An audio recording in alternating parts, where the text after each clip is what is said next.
Hello children, we are with the new topic, that is database connectivity of your data with your SQL and your Python DataFrame.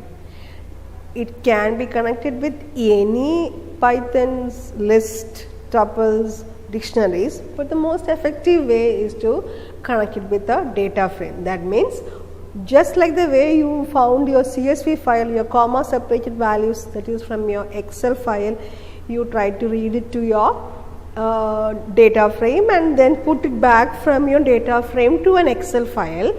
We can take our SQL tables from SQL to Python data frame and vice versa. Vice versa means what all commands you had in your SQL. You remember create, insert, update, and of course select, alter, all this can be done with your database connectivity. So we are with a new topic. I have not created a notes for this. I thought first let this video come out and you get an idea about what we are going to do. After you try it out at home by yourself, only then the notes will be given, because it's not based on the notes or the theory, it's based on how you do. Now, one more issue is that this being a system where MySQL is not installed for the time being, I cannot show you in the run mode. That means I can only show you the corresponding steps inward. Understood, no?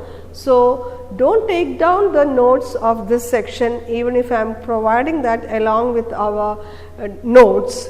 You first try it out whether it's working or not, and let me know whether it's working first. Only after your connection is set properly, you need to take down the notes. You need to do a lot of times to get accustomed with the functions and the commands under this. So the topic is importing your SQL tables into the corresponding data frame, exporting data frames values into a corresponding table in SQL. Both can be done.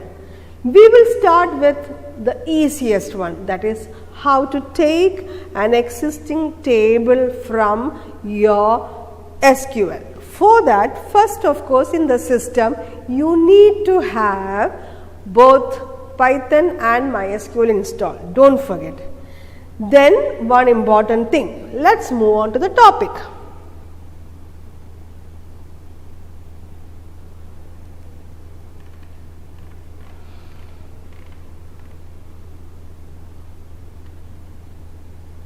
Okay, the first one is install the MySQL driver. You know, when you learnt NumPy, you installed NumPy. When you learnt your which one?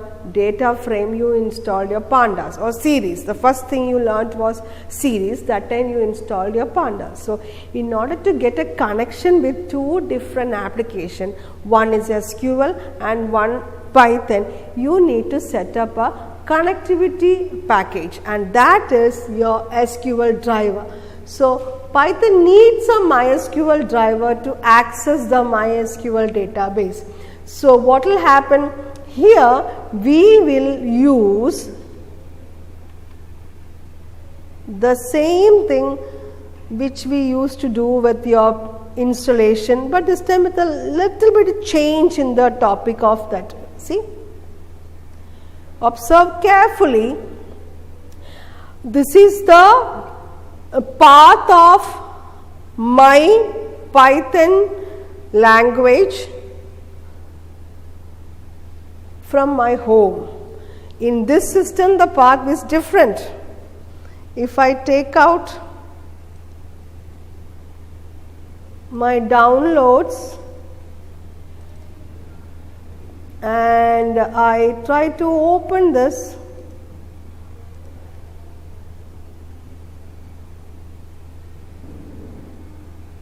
it will not run over here. The reason is the path is different. Like it come, I show you the properties, the path is totally different, isn't it?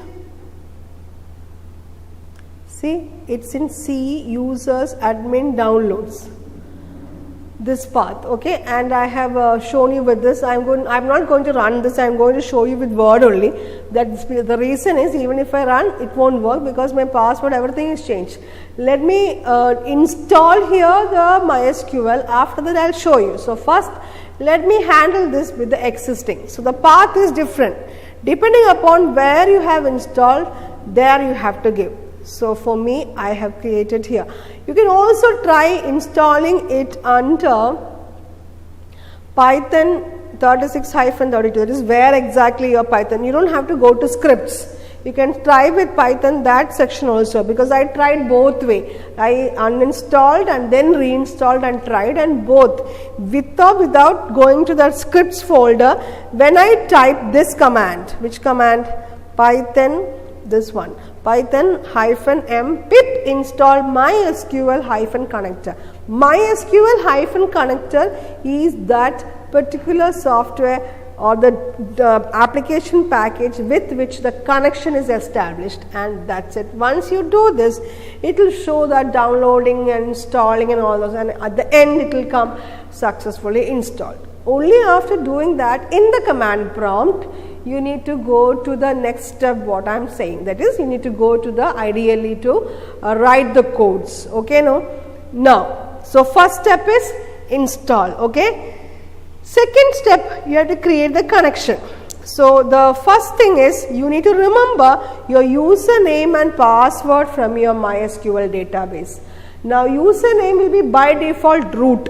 If you have not given a new database username, it will be always root, and password also will be by default root if when you installed in your house, if a home where you have a different password, depending upon that. I have created with the username as root itself, but I changed my password. So you will see that, okay.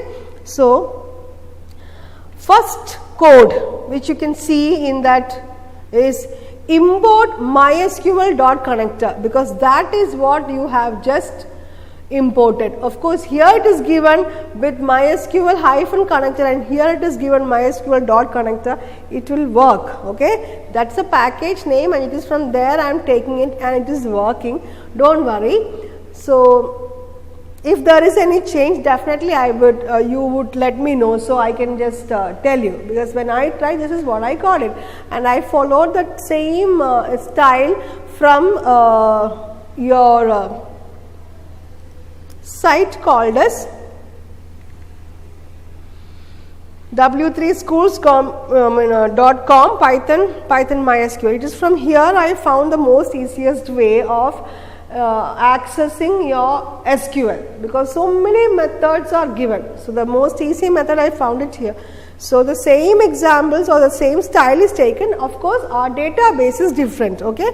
So you can try it out if you have a doubt whether how to install with this particular site also. So coming back, so you created your connection, okay.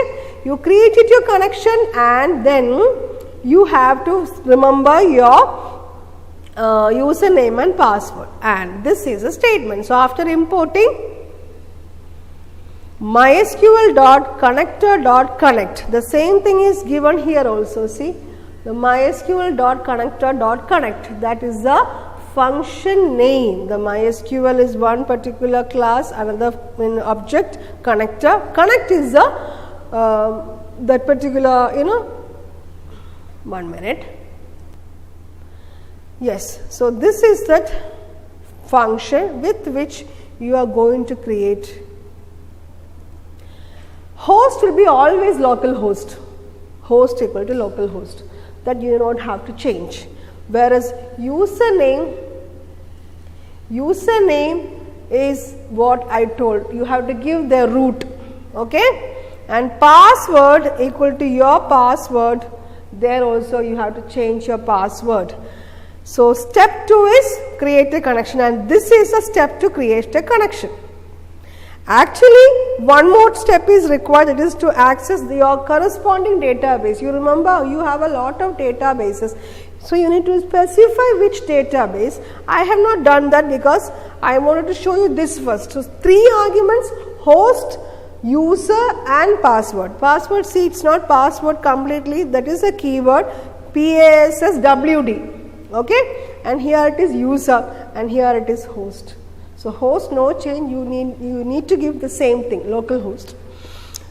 So if you understood that, then you have to elaborate. That means you have to add the next argument, that is you have to specify which database you want. You can see here, see,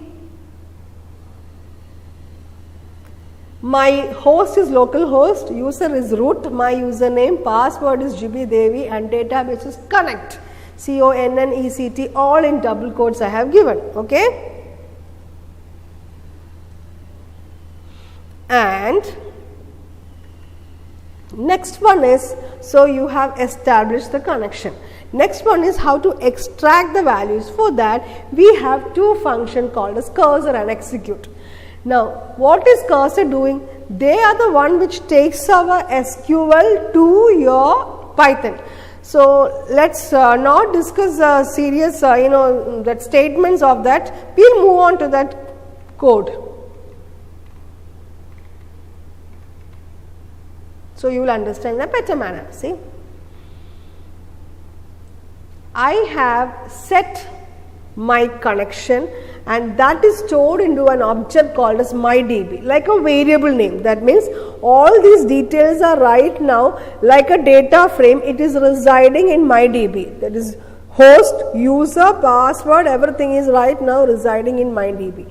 And using the database, my database connection, I have invoked a function called as cursor.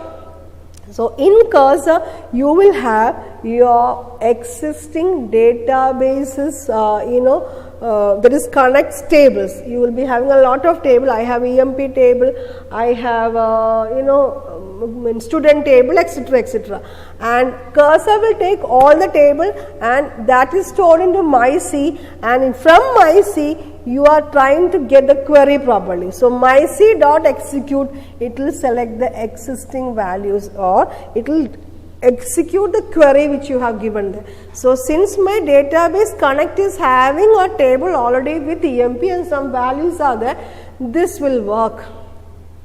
So now what is select star from EMP going to show you? The entire tables in the rows and columns style. Remember that, no?